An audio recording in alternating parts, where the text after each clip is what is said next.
Most people think when cases go cold, it means that police and investigators stopped caring. But that's not true. And what I'm about to tell you, most families are never told. After working on hundreds of cases and speaking with families for years, I've noticed a pattern. There's a major disconnect between what families believe is happening and what is actually happening behind the scenes. The reality of investigations. Law enforcement is not actually required to investigate every single case that comes across their desk. They have legal discretion. That means they prioritize cases based on the available evidence, the likelihood of solving it, their resources, and sometimes public pressure. If a case doesn't meet certain thresholds, it doesn't get the same amount of attention.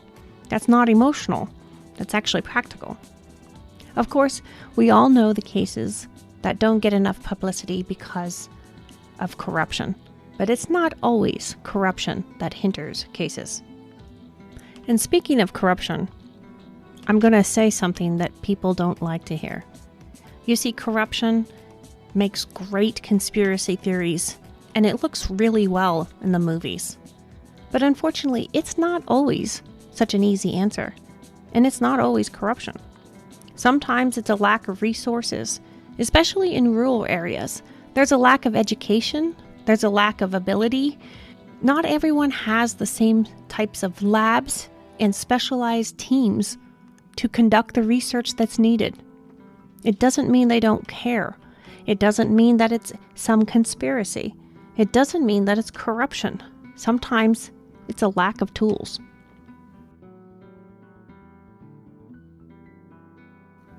When a call comes in and it's unanswered, when a witness statement is given, but the family doesn't hear anything, families automatically tend to think that the police don't care.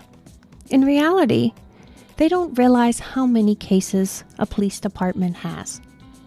From their perspective, it feels like they've given up or they don't care. Maybe it's corruption. Maybe it's prejudiced.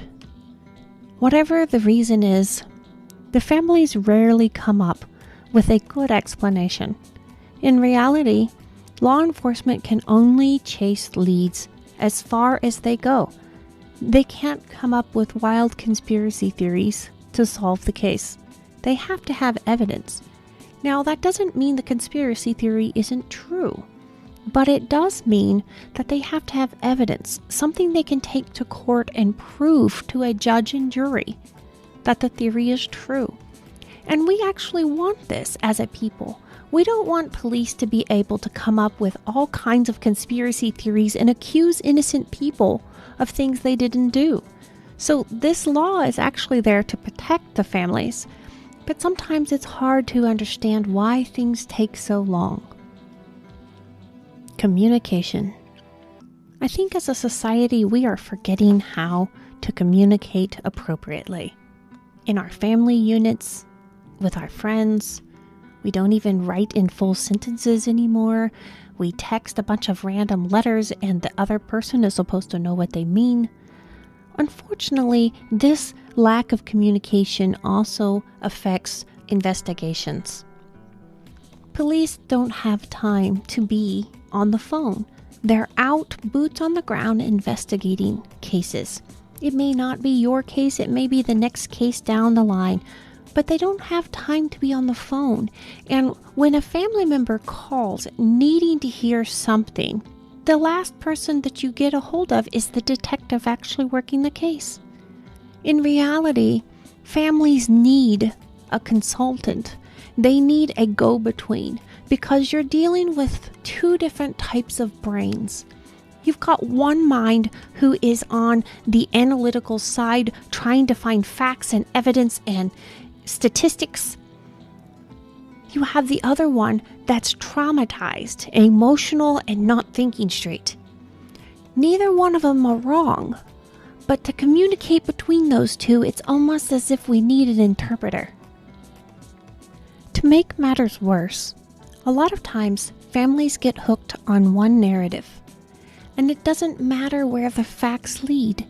If they don't agree with the narrative, they get upset. Again, investigators have to go by the facts. What can they present in a court of law? It may not go with your narrative. This is where I say a strange sentence. I think I've actually made up a word, but I always say when the facts get too fantastical, step back and look at the practical. So many times a family member believes that something happened so strongly you cannot convince them otherwise. But it's not physically possible to do it in the manner they think it happened. As compelling as it sounds, as much as it seems to make sense, if the narrative doesn't fit the facts, you have to let it go. It's not easy to do, but you have to. And nobody condemns the families for these things. I think in this country it would be great if we had some go-betweens, some counselors, some victims advocates that were licensed counselors that could help the family. It could also run interference between them and law enforcement, because law enforcement does not need to be emotional. They have to keep their emotions in check at all times. But they're human, and it's hard to do that. And if you have an emotional mother calling every day, it's hard to stay in the fact-driven, analytical mind that they need. Here's another harsh reality. It is never a good idea to make enemy out of your law enforcement. I understand the frustration and the anger, but arguing, accusing, and fighting with investigators can stall your case faster than anything. Investigators are human, and at the end of the day, if the case is going to be solved, you need that badge. So making an enemy out of the one person you have to solve your case is just not a good idea. Another harsh reality is sometimes there's not enough evidence for a case to move forward. It's not a massive cover-up. There's just not enough information. And just because somebody says something, that's not enough evidence. You always have to back up people's stories, people's witness statements. You always have to back that up.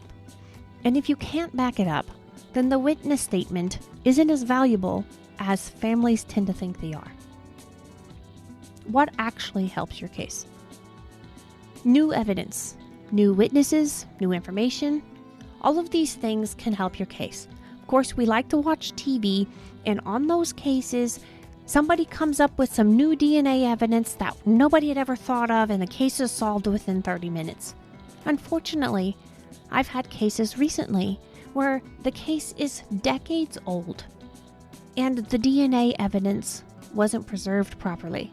So now the families don't have answers because there are no more witnesses, there is no DNA evidence, and the case is so old, there's nobody left that knows what happened. Those are the cases that break my heart. I know this isn't easy to hear, but understanding how investigations actually work is the first step in getting your case solved. You don't want to hinder the case, you want to help it. So I'm curious, do you think families are given enough transparency about what's really happening in investigations, or do you think they need more? What do you think about my idea of having some sort of interpreter running between the families and the police department? I think having counselors in this position would help solve a lot of problems, solve a lot of headaches on both the family side and the police side. And as always, if you need professional guidance on a case, I do offer professional consultations. My details are in the description. See you later.